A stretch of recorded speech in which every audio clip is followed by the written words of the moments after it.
আর এসএফআইয়ের এই সর্বভারতীয় জাটা উপলক্ষে যে সমাবেশ বর্জরায় আমরা করছি, সেই সমাবেশে আপনারা যারা সবাই উপস্থিত হয়েছেন এই জাটাকে ধন্যবাদ জানাতে, অভিনন্দন জানাতে, সম্বর্ধনা জানাতে সবাইকে আমি এসএফআইয়ের একজন প্রাক্তন কর্মী হিসাবে শ্রদ্ধা, অভিনন্দন এবং লাল সালাম জানাই। আমরা যারা প্রাক্তন আগে এসএফআই করেছি, আমার মতো অনেকে আছেন যারা আগে এসএফআই করেছেন, আর একবার এসএফআই করলে একেবারে বুকের ভেতর, হৃদয়ের কাছে সোনার জলে যে এসএফআই নামটা লেখা থাকে ওটা জীবনে মোছা যায় না। Once SFI always SFI. সেই এসএফআই গোটা দেশ জুড়ে, আসমুদ্র হিমাচল, কাশ্মীর থেকে কন্যাকুমারী আর কচ্ছ থেকে কোহিমা, আমাদের দেশটাকে এক সুরে, এক সুতোয় বেঁধে লহরীর পর লহরী তুলে এসএফআই এই জাঠা এগিয়ে চলেছেন। আর এই গোটা দেশ জুড়ে এক সুরে, এক সুতোয় বাঁধা এই জাঠা, সেই জাঠার যা স্লোগান আপনারা শুনলেন, সেই স্লোগান হলো দেশ বাঁচাও, সংবিধান বাঁচাও, শিক্ষা বাঁচাও। এর পরেরটা 2024-এ বিজেপিকে তাড়াও। গোটা দেশ জুড়ে এই আওয়াজ 2024-এ ইতিমধ্যে উঠতে শুরু করেছে। এসএফআই স্লোগান দিয়েছে গোটা দেশে, হামসে জো টকরায়েগা ও চুর চুর হয়ে যায়গা। এসএফআইয়ের জাঠা এখন রাস্তায় আর মোদিজি গ্যারেজে। 2024-এ বিজেপিকে গ্যারেজে পাঠাতে হবে, তার ব্যবস্থা গোটা দেশের জনগণ তৈরি করছে, সেই দিকেই গোটা দেশ এগোচ্ছে। আমরা এসএফআই এই জাঠা যে সংগঠিত করছে, স্বাধীনতার 75 বছর, এটা কত বিপ্লবী বন্ধুর রক্তে রাঙা আমাদের দেশের এই স্বাধীনতা, কত আত্মত্যাগ, কত কান্না, কত ঘাম, কত শহীদের মৃত্যুবরণ। ভগৎ সিং, ক্ষুদিরাম বসু, মাস্টারদা সূর্য সেন, প্রফুল্ল চাকি, মাতঙ্গিনী হাজরা, প্রীতিলতা ওয়াদ্দেদার, এই 100 শহীদের রক্তের বিনিময় আমাদের দেশ স্বাধীনতা পেয়েছে। আর এই ব্রিটিশ মুক্ত ভারত করবার লড়াইতে সবচেয়ে বড় ভূমিকা যারা পালন করেছিল তারা দেশের বামপন্থীরা, যে পূর্বসূরীদের রক্ত আজকের এসএফআইয়ের শরীরে বইছে, এই বামপন্থীরাই তো কংগ্রেসের মধ্যে থেকে ব্রিটিশকে হটাতে প্রথম স্লোগান দিয়েছিল পূর্ণ স্বরাজের দাবি। এই যে আমাদের দেশ স্বাধীনতা পেয়েছে, দেশটা ভাগ হয়েছে, কিন্তু তারপর এই গোটা বাংলাদেশ, পাকিস্তান, ভারত, এই যে সীমান্তে কাঁটাতার পড়েছে, এর নাম র্যাডক্লিফ লাইন। এর 75 বছর এবার পূর্ণ হলো। সেই র্যাডক্লিফ লাইন নিয়ে পড়তে পড়তে আমি দেখছিলাম সেখানে লেখা রয়েছে যে ব্রিটিশ তার শেষ দিকে কোনো মতে ভারতটাকে টুকরো টুকরো করে ভাগ করে এদেশ থেকে পালাতে পারলে বাঁচে। কারণ ভারতবর্ষে ততদিনে ব্রিটিশের বিরুদ্ধে লড়াই একটা ভয়ঙ্কর চেহারা ধারণ করেছে। বামপন্থীদের নেতৃত্বে ব্রিটিশের জমি, ব্রিটিশের ভিত ভেঙে দেওয়ার জন্য একটার পর একটা আন্দোলন হচ্ছে। পশ্চিম বাংলায় তেভাগা, অন্ধ্রপ্রদেশ, হায়দ্রাবাদে, তেলেঙ্গানা, ওখানে দাঁড়িয়ে পুন্নাপ্পা, ভায়ালার, এরকম অসংখ্য লড়াই। আর সেই লড়াই অন্য মাত্রা পাচ্ছে, সেটা হলো নৌবিদ্রোহ। ব্রিটিশ নৌবিদ্রোহের ধাক্কা খেয়ে কোনো মতে ভারত ছেড়ে পালাতে পারলে বাঁচে। আর সেই নৌবিদ্রোহের সামনে, পিছনে, আগে, ডাইনে সব হলো বামপন্থীরা। এই এত শহীদ, এত রক্ত, এত কান্না, এত ঘাম আর এত লড়াই, তার বিনিময় আমাদের দেশ স্বাধীনতা পেয়েছে। আর সেই স্বাধীনতা 75 বছর আমরা অতিক্রম করলাম। আর 75 বছর অতিক্রম করে এই এত শহীদের আত্মত্যাগের ইতিহাস সব ভুলিয়ে দিয়ে এখন কার্যত 4টে লোক মিলে দেশ চালাচ্ছে। 2টো কিনছে আর 2টো বেচছে, 4টেই কাকতালীয় ভাবে গুজরাটি। ভারতবর্ষের এই স্বাধীনতায় আপনি বাংলার নাম সোনার অক্ষরে লেখা আছে, আপনি চলে যান আন্দামান সেলুলার জেলে, লম্বা তালিকা, সব বাঙালিদের নাম। স্বাধীনতা সংগ্রামে আত্মত্যাগের ইতিহাস পাঞ্জাব, বাংলা পাঞ্জাব পাবেন। কিন্তু দেশের স্বাধীনতা সংগ্রামে আপনি আদানি, আম্বানি, মোদি, শাহ, এই টাইটেলগুলো কোনোদিন খুঁজে পাবেন না। আর এরাই এখন দেশ চালাচ্ছে, 2টো কিনছে, 2টো বেচছে। আমরা দেশের প্রধানমন্ত্রী নির্বাচিত করলাম, আর তারপর কি পেলাম?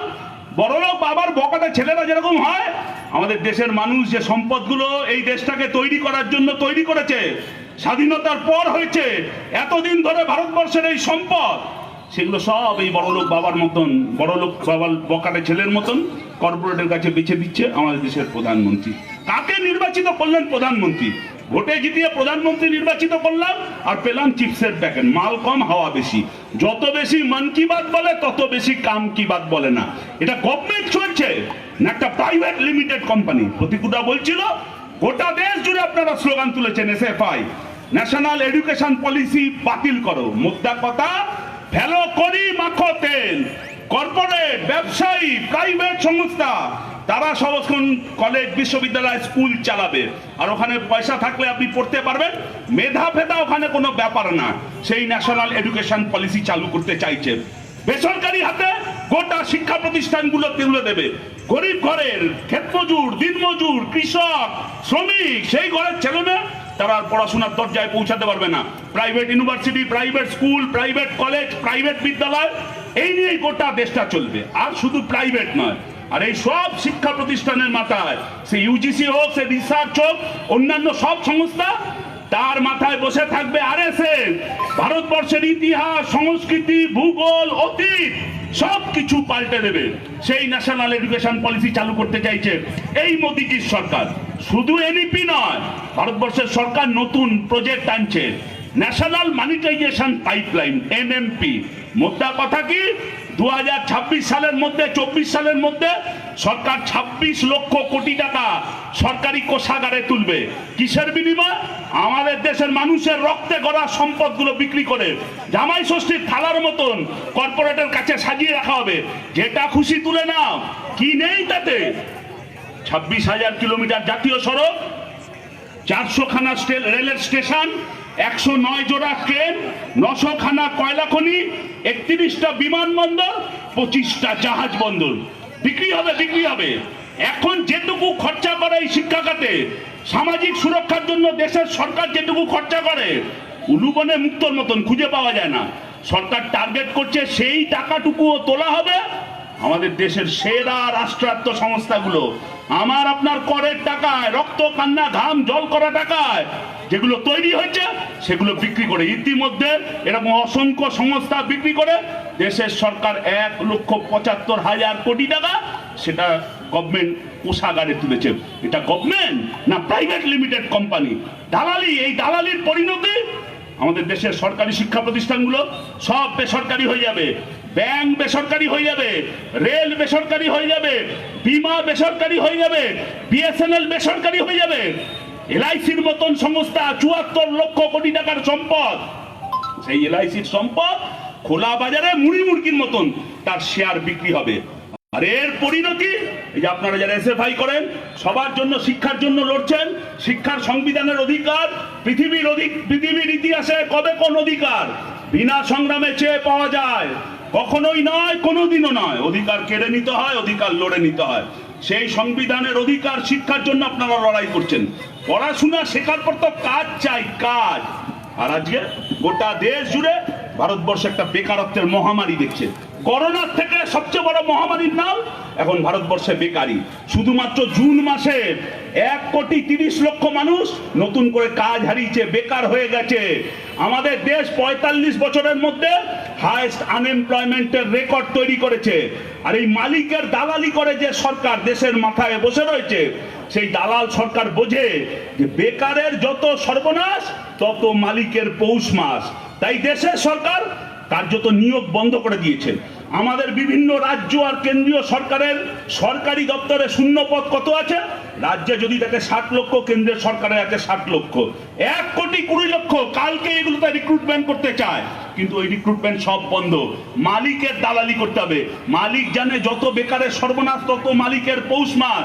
এই বাঁকুড়ার কারখানাগুলোতে, কারখানার বাইরে যত বেশি বেকারের ভিড় বাড়বে, মিছিল হবে, আপনি বুঝে নিন কারখানার ভেতরে মজুরের সাথে মালিকের মজুরি নিয়ে দর কষাকষির রাস্তা বন্ধ হবে। এটা বিজ্ঞান। প্রাইভেট সেক্টরে কাজ করেন, 12, 14, 15, 16 ঘন্টা কাজ করতে হবে, 5,000 টাকা, 6,000 টাকা মাইনে নেবে।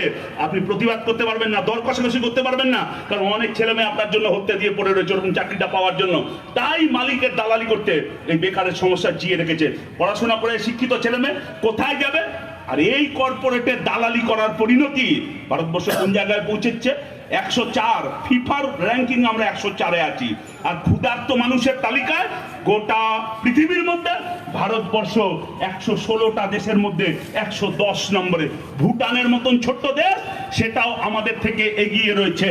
এমনকি করোনা লকডাউনে ভারতবর্ষে গরিব মানুষের সংখ্যা ছিল 6 কোটি, আর তারপর সেই সংখ্যা বেড়ে গেছে 13 কোটি, ডবল হয়েছে। গোটা পৃথিবীতে এই সময়কালে যত মানুষ গরিব হয়েছে তার 60% মানুষের ঠিকানার নাম সেটা হলো ভারতবর্ষ। স্কুল কলেজ পড়াশোনার বাইরে চলে গেছে লাখ লাখ ছেলে মেয়ে। একটা সার্ভে বেরিয়েছে, এবিসিডি অ আ ক খ ভুলে গেছে আমাদের দেশের লক্ষ লক্ষ ছেলে মেয়ে। ডিজিটাল ডিভাইড, পড়াশোনার সুযোগ নেই, স্কুল কলেজ দিনের পর দিন বন্ধ। এই জায়গায় গোটা দেশটাকে নিয়ে যাচ্ছে।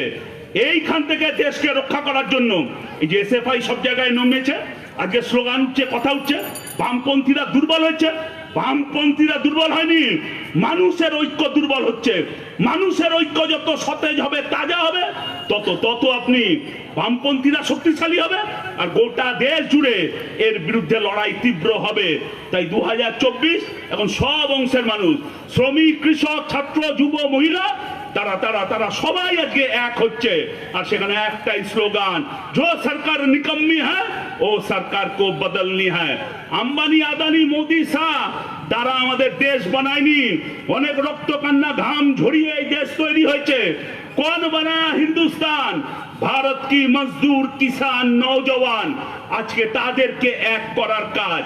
যত মানুষ এক হবেন, শ্রমিক, কৃষক, ছাত্র, যুব, মহিলা, তত তত ওদের বিরুদ্ধে ধাক্কাটা আরো শক্তিশালী হবে।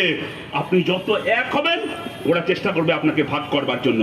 ধর্মের ভিত্তিতে, জাতের ভিত্তিতে, বর্ণের ভিত্তিতে বাঙালি অবাঙালি ভাগ হবে, আদিবাসী তপশিলি ভাগ হবে, রাজবংশী নেপালি ভাগ হবে, গোর্খা লেপচা ভাগ হবে। গোটা দেশ জুড়ে এই কাজ চলছে। দেখছেন না, আগে আমরা কি খুঁজতাম? চাঁদে জল খুঁজতাম আর মঙ্গলে প্রাণের সন্ধান করতাম। আর তারপর আমাদের দেশে একটা ফকির এলো, সেই ফকির আসার পর এখন আমরা কি খুঁজি? মন্দিরের, মসজিদের নিচে মন্দির আর গরুর দুধে সোনা খুঁজি। বিজেপি খুঁজছে, দেখছেন না? জ্ঞানবাপী মসজিদের তলায় কি রয়েছে? বাবরি মসজিদের তলায় কি ছিল? মথুরার মন্দিরের নিচে কি আছে? বিজেপি এখন খুঁজছে। কালীঘাটের টালির চালের তলায় কি আছে সেটা একবার খুঁজে দেখুন না। সেটিং সেটিং, সেখানে হাত দেবেন না। ওরা আপনাকে ধর্ম, বর্ণ, জাত পাতের ভিত্তিতে ভাগ করবে।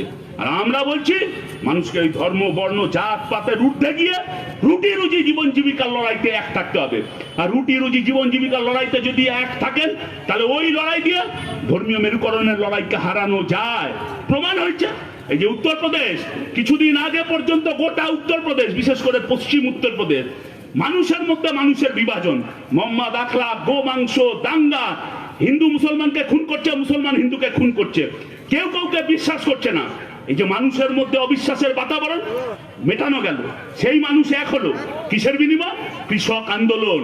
গোটা দেশ জুড়ে যে 1 বছর ধরে কৃষক আন্দোলন, 3টে কৃষি আইন বাতিল করতে বাধ্য হলো। মোদিজি সর্বশক্তিমান, তার 56 ইঞ্চি ছাতি চুপসে গেল। সেই কৃষক আন্দোলন, এই যে দাঙ্গায় বিধ্বস্ত উত্তরপ্রদেশ, সেখানকার মানুষকে আবার এক করতে পারলো লড়াইয়ের মধ্যে দিয়ে। হ্যাঁ, কেউ বলতে পারেন যে মানুষকে এক করেছে, কিন্তু ভোটে তো সবটা জিততে পারেনি। ভোটে যেটা হারাটা খুব গুরুত্বপূর্ণ। 98 সাল থেকে তৃণমূল কেন এত হেরেছে 11 পর্যন্ত, তার কাটাছাড়া করতে হয়। বামপন্থীরা 2011 পর থেকে কেন হারছে, সেটাও কাটাছাড়া করতে হয়। ভোটটা খুব গুরুত্বপূর্ণ, হালকাভাবে দেখার নয়। কিন্তু আমি মনে করি ইলেকট্রনিক ভোটিং মেশিন ওটা পৃথিবীর শ্রেষ্ঠ ন্যায়দণ্ড নয়, ওটা পৃথিবীর শ্রেষ্ঠ মাপকাঠি নয়। যদি তাই হতো, হিটলার তো ভোটে জিতে ক্ষমতায় এসেছিল, মানুষের রায় নেই, তারপর বাংকারে ঢুকে নিজের মাথায় গুলি করে সুইসাইড করতে বাধ্য হয়েছিল। এটা ইতিহাস।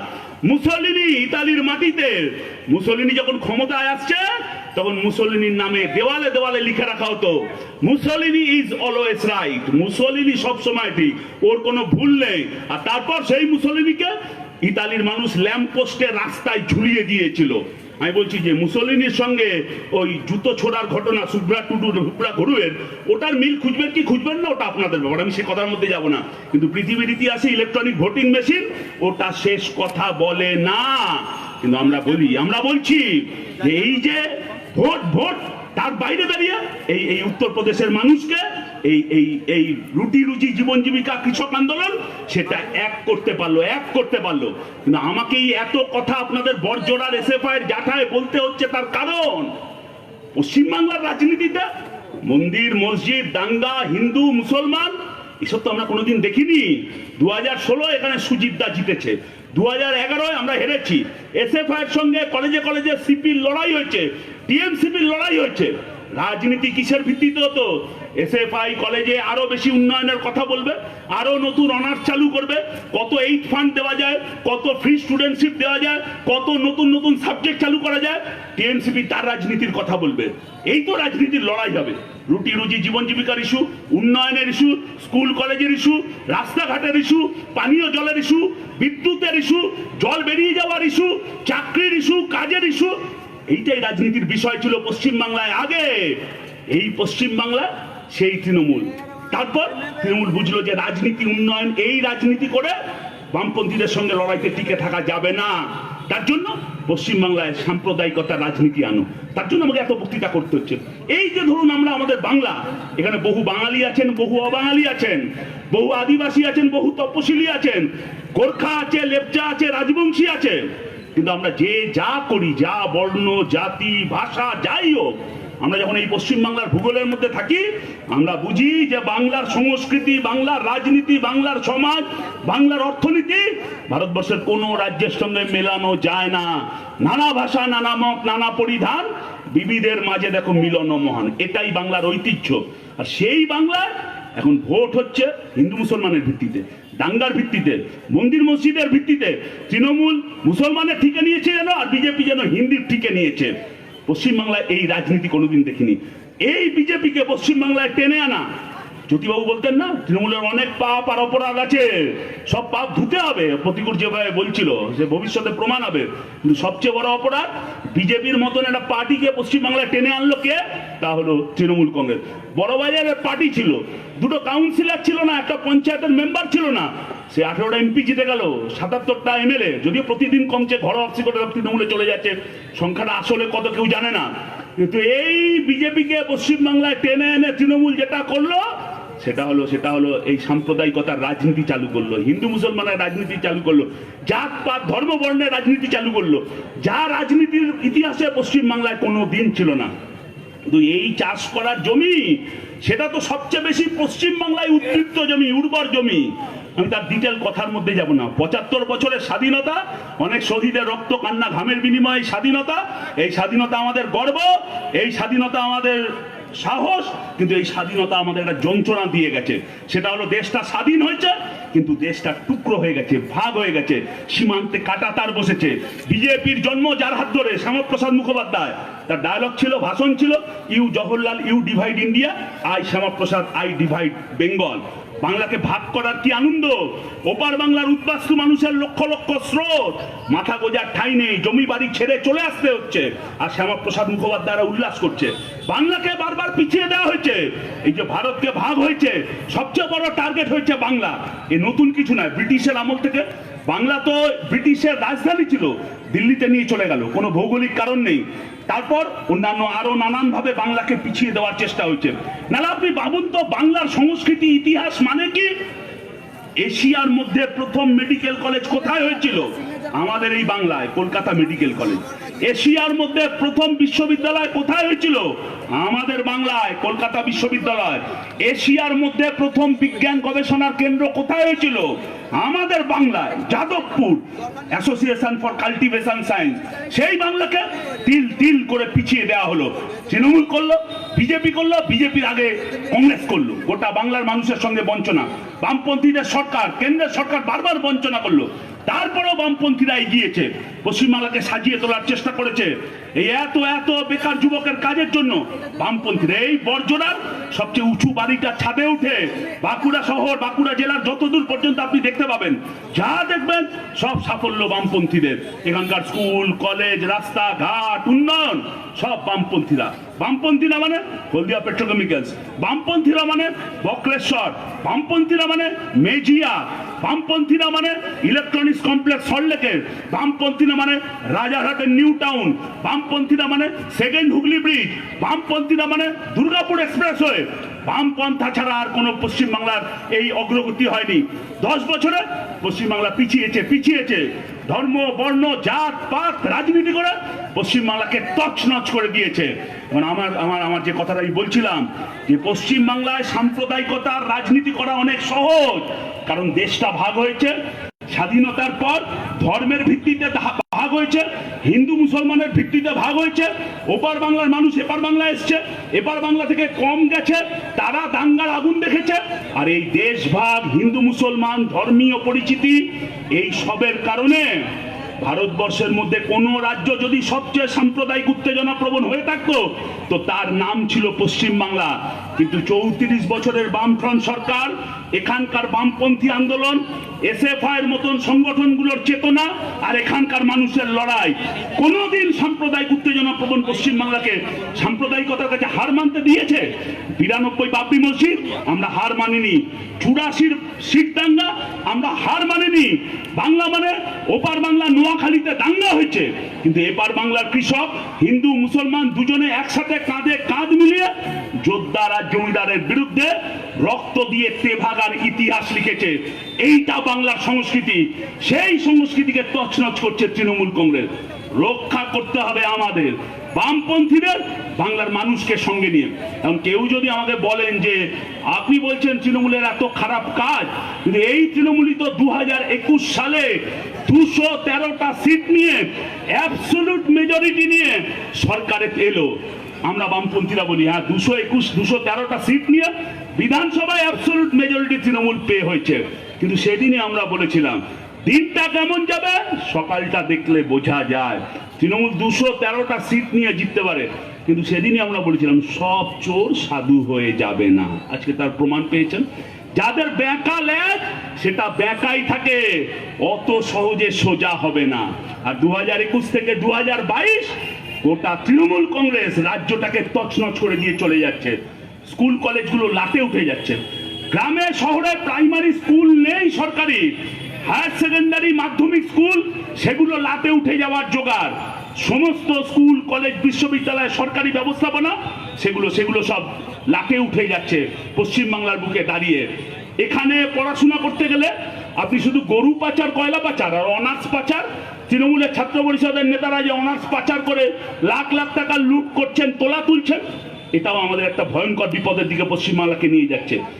শিক্ষা প্রতিষ্ঠানগুলোকে ধ্বংস করে দিচ্ছে, গণতান্ত্রিক পরিবেশ নেই, ছাত্র সংসদ নির্বাচন দিনের পর দিন বন্ধ। আর তারপর এখান থেকে স্কুল কলেজ থেকে পাশ করবেন, ছেলেমেয়েরা কোথায় যাবে? চাকরি পাবে কোথায়? শিল্প গত 2 বছর ধরে, 10-11 বছর ধরে পশ্চিমবাংলায় শিল্প লাটে উঠে গেছে। মুখ্যমন্ত্রীর ছবি আর ডেঙ্গুর মশা একসাথে দেখতে পাবেন, কিন্তু মুখ্যমন্ত্রী একসাথে কারখানা উদ্বোধন করছেন ফিতে কেটে, এরকম ছবি আপনি দ্বিতীয়টা খুঁজে পাবেন না। সব কারখানাগুলো লাটে উঠে যাচ্ছে। প্রতি বছর শিল্প সম্মেলন হচ্ছে, বাইরে থেকে শিল্পপতিরা আসে, ফুর্তি করে চলে যায়, 1 পয়সা বিনিয়োগ হয়নি। 2 বছর করোনার জন্য বন্ধ ছিল, আমাদের বাঁচা গেছে, জনগণের টাকা শ্রাদ্ধ হয়নি। কিন্তু এই যে শিল্প সম্মেলন মানে কি? 7 মণ তেল পুড়ছে, কিন্তু একটাও রাধা নাচছে না, 1 পয়সা বিনিয়োগ কোথাও নেই। কৃষক পশ্চিমবাংলায় ফসলের দাম পায় না। আর এই যে স্কুল কলেজ বিশ্ববিদ্যালয় থেকে পাশ করা ছেলেমেয়েরা, এই বাঁকুড়া জেলা শিক্ষার ক্ষেত্রে একটা এগিয়ে থাকা জেলা ছিল, সেই বাঁকুড়া জেলার ছেলেমেয়েরা আজকে কোথায় যাবে? চাকরি পাবেন?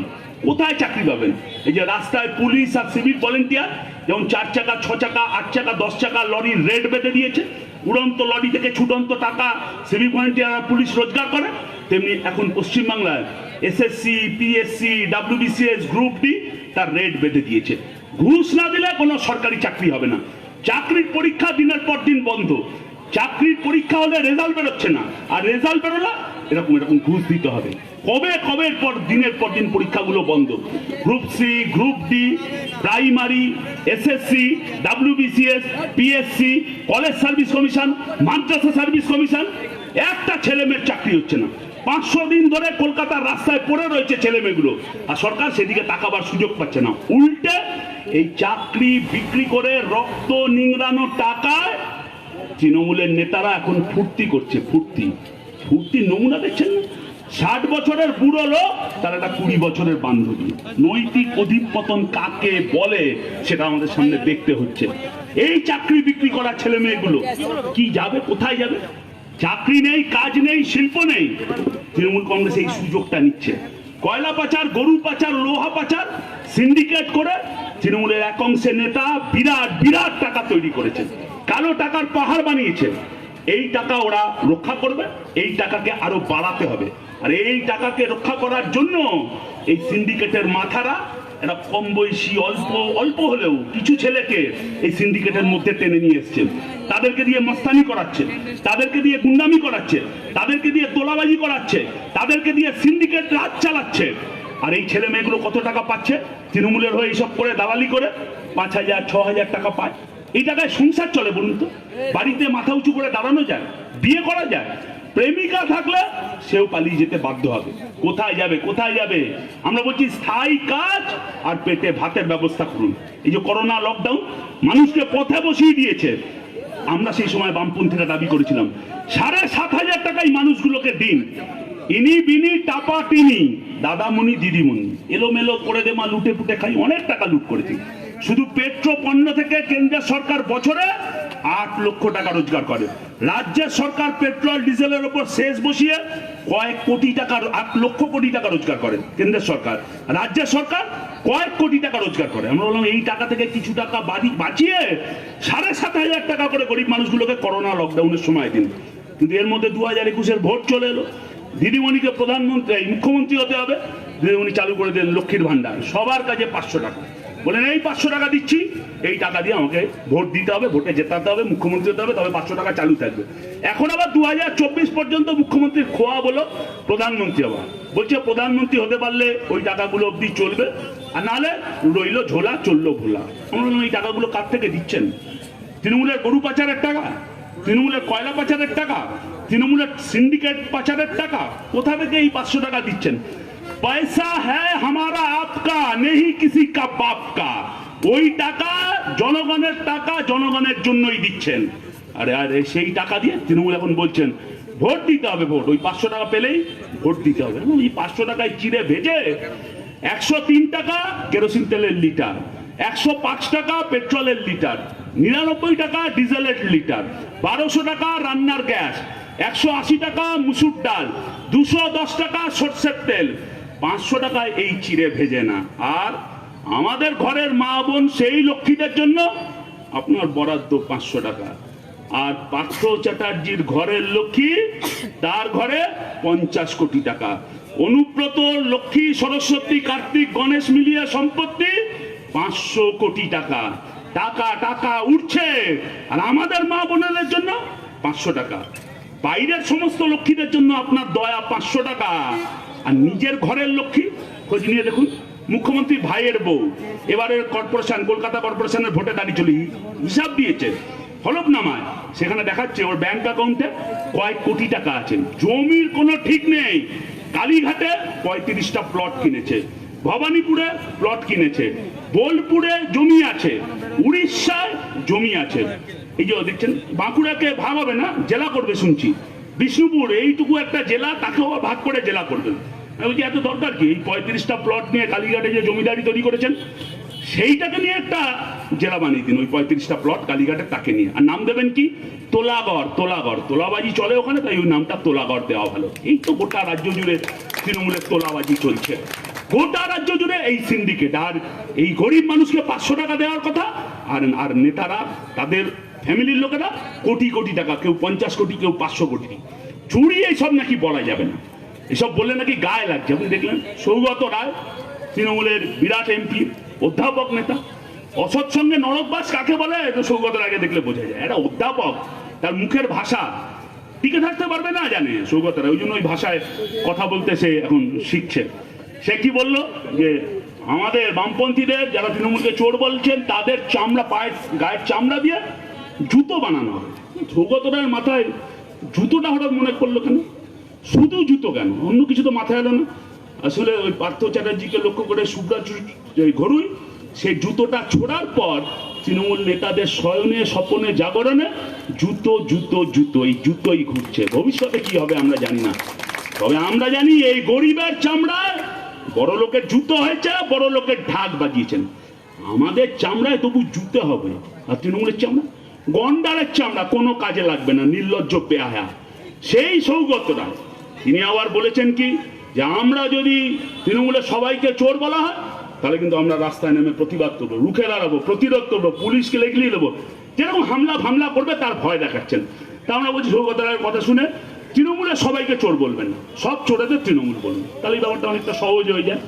কিন্তু আমার কথা হলো, ওই যে প্রতিকূল বলছিল 1 2 3 4 তৃণমূলের সবাই চোর, না আমরা মনে করি না তৃণমূলের সবাই চোর। কিছু ভদ্রলোক আছে দূরবীন দিয়ে তাদের খুঁজ দেওয়া, অংশ মাঝে বকজতা, কিন্তু সেই নেতাগুলোর সেই কর্মীগুলোর আমরা সমস্যা বুঝি না। তৃণমূলের সব কর্মীর বাড়িতে তো ইডি সিবিআই যাচ্ছে না, যাচ্ছে তো সব মাথাগুলো, সব যেগুলো নেতা হয়ে বসে রয়েছে ওগুলো।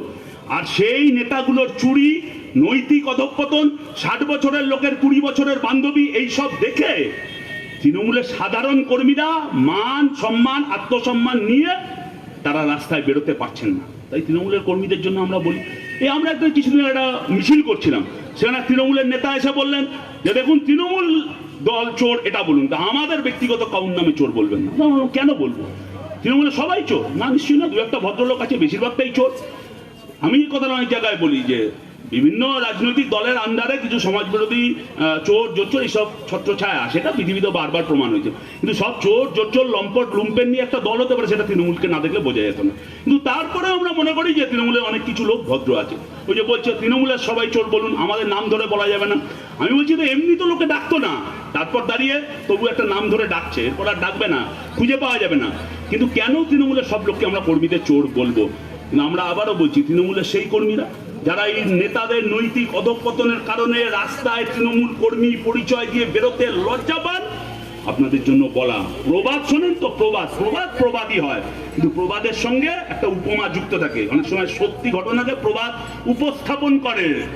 সৎসঙ্গে স্বর্গবাস, আর তৃণমূলের সঙ্গে হাজতবাস। সেই বুঝে তৃণমূলের সঙ্গে থাকবেন, তৃণমূলের কর্মী হিসাবে কাজ করবেন। কিন্তু এই যে এত চোর জোচ্চোর বলাতে তৃণমূলের নেতারা সবাই খেপে যাচ্ছেন। মুখ্যমন্ত্রী বললেন একটা কেষ্ট জেলে গেছে, কি আছে, 1000টা কেষ্ট রাস্তায় নেমে আসছে। আর আমরা বলছি যে আমাদের দল, ওই যে প্রতিকূল বলছিল, আমরা ভাবমূর্তি উজ্জ্বল করেছি। পার্থ চ্যাটার্জিকে তাড়িয়ে নাকি তৃণমূল কংগ্রেস তার ভাবমূর্তি উজ্জ্বল করেছে। আপনি ভাবুন কথাটা, পার্থ চ্যাটার্জিকে তাড়িয়ে তৃণমূলের ভাবমূর্তি উজ্জ্বল, আর মাথার চুল কামিয়ে শরীরের ওজন কমানো, দুটোই সমান। চোর নিয়ে চুরি নিয়ে তৃণমূলের এত লজ্জা পাওয়ার কি আছে? আমি মজা করে বলি, নারীদের সৌন্দর্য হলো শাড়িতে, সমুদ্রের সৌন্দর্য পুরীতে, আর তৃণমূলের সৌন্দর্য চুরিতে। তাহলে এত লজ্জা পাওয়ার কি আছে? কিন্তু রাজ্যের মুখ্যমন্ত্রী, তার মরিয়া বেপরা মনে রাজ্যের মুখ্যমন্ত্রী, তার মুখের ভাষা শুনলেন আপনি? মিডিয়ায় বলেছেন আমার হাতে আলকাতরা আছে, মুখে মাখিয়ে দেবো। রাজ্যের মুখ্যমন্ত্রীর কথা বলছে যে এইসব ভাষা কথা ব্যবহার করলে বিরোধীদের জিভ টেনে আমি ছিঁড়ে ফেলতে পারতাম। রাজ্যের মুখ্যমন্ত্রী এইসব কথা বলবে? না, আমরা জানি, এটা জানি। हारने का बाद जीतने वालों को क्या कहते हैं? बाजीगर। बाजीगर হারার পর যারা জিতে যায় তাদের বলে বাজিগর, আর চুরি করার পর যাদের বাতেলা কমে না তাদের বলে তৃণমূল। আমি বলছি যে এই তৃণমূল, মানুষ আজকে রাস্তায় নামছে, এই চুরি জুচ্চুরি দুর্নীতি, রক্ত বিক্রি করে নিংড়ানো টাকা, চাকরি বিক্রি করে রক্ত নিংড়ানো টাকা, এ মানুষ উদ্ধার করবে না। আমাদের প্রশ্ন হলো যে পার্থ চ্যাটার্জি, অনুব্রত মণ্ডল এদেরকে বলির পাঠা বানালেন, আর কয়লাকাণ্ডের ভাইপো তার নাম, সেটা কি হবে? ভাইপোর বউয়ের নাম থাইল্যান্ডের ব্যাংক অ্যাকাউন্টে গেছে, গরু পাচারের টাকা সেই অ্যাকাউন্টে গেছে। ওই তাদের দরজা পর্যন্ত তো সিবিআই ইডি পৌঁছচ্ছে না। আর এই যে ইডি সিবিআই, এই কার হিম্মত? ইডি সিবিআই কি দিল্লি বিজেপি? তার ব্যাপার। হাইকোর্ট, কোর্ট সেই ইডি সিবিআই কে এমন কড়া বার্তা দিয়েছে, ইডি সিবিআই দৌড়াতে বাধ্য হচ্ছে, তার জন্য এই নেতাগুলো অ্যারেস্ট হচ্ছে। আর হাইকোর্টে এই চোরেদের বিরুদ্ধে ইডি সিবিআই কে কাজ করার জন্য, ব্যবস্থা করার জন্য লড়াই কে করেছে? সেটাও একটা বামপন্থী, বামপন্থার সাংসদ, সিপিআইএম এর সাংসদ বিকাশ রঞ্জন ভট্টাচার্য, তার গুটোতেই আজকে গোটা ইডি সিবিআই দৌড়াচ্ছে। নাহলে আমরা জানি না। কেউ কেউ মজা করে বলছেন ইডি তার ফুল ফর্ম কি?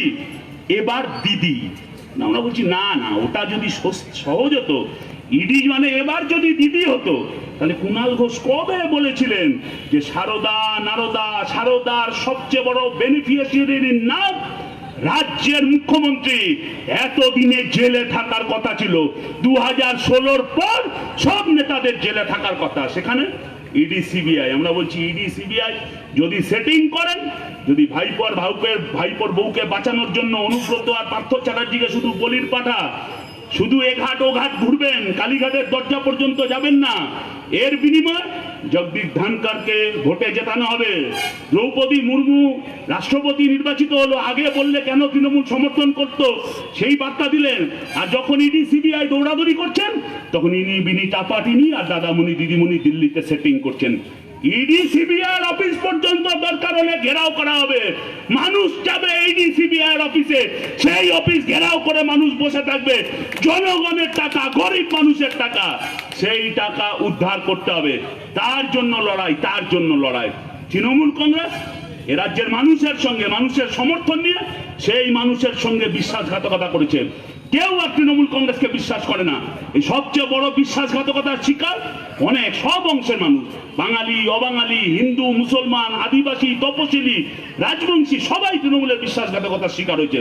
কিন্তু আমি উদাহরণ দেবো যে সংখ্যালঘু মানুষ তারা কিরকম ভাবে তৃণমূল কংগ্রেসের এই বিশ্বাসঘাতকতার শিকার হলো। এটা ঠিক 2021 মিডিয়া বললো যে তৃণমূল বিজেপি বাদ দেওয়ার কিছু নেই, কাগুজে বিরোধী বিজেপি রাস্তায় খুঁজে পাওয়া যায় না। বিজেপি দুটো জায়গায় আছে, একটা হলো তৃণমূল, একটা হলো মিডিয়া। সেই বিজেপি নিয়ে বললো যে ওরাই লড়বে তৃণমূলের বিরুদ্ধে। বিজেপি যা করছিল গোটা দেশ জুড়ে, সংখ্যালঘু মানুষ আতঙ্কিত হলো। স্বাভাবিক, পশ্চিমবাংলায় মিডিয়া খাওয়ালো যে বিজেপিকে যদি পশ্চিমবাংলায় কেউ হারাতে পারে তাহলে তৃণমূল। গোটা দেশ জুড়ে বিজেপির বিরুদ্ধে লড়াই। বামপন্থীরা কেরালায় খাতা খুলতে পারেনি, বিজেপি বামপন্থীরা আছে বলে, আর সেখানে মিডিয়া বললো যে এখানে হারাতে পারে। সংখ্যালঘু মানুষ বিশ্বাস করলো, অনেকে সমর্থন করলো, উজাড় করে ভোট দিল, বাস্তব প্রমাণ হলো। কিন্তু তারপর সেই সংখ্যালঘু মানুষের সঙ্গে কি বিশ্বাসঘাতকতা। এই তৃণমূল কংগ্রেস নিজেদের ভাগ বাটোয়ারা, নিজেদের টাকা পয়সা, নিজেদের মানে ক্ষমতার ভাগ, তাই নিয়ে রামপুরহাটে একজন ওদের নেতা খুন হলো, তার বিরুদ্ধে, তার প্রতিদানে, তার প্রতিহিংসা, সেখানকার 14টা মানুষকে নৃশংসভাবে পুড়িয়ে কেরোসিন তেলে চান করিয়ে জ্যান্ত জ্বালিয়ে দেওয়া হলো। তার মধ্যে বেশিরভাগ মানুষ সংখ্যালঘু, অনেকে তৃণমূলের সমর্থক, তাদের ঘরের শিশুরা রয়েছে। তৃণমূল তাদেরকে রেয়াত করলো না। আনিস খান, মইদুল ইসলাম মিদ্দা, বাড়িতে বসেছিল আনিস খান, পুলিশ আর সিভিক ভলেন্টিয়ার পাঠিয়ে ছাদ থেকে তাকে ফেলে খুন করে দিল।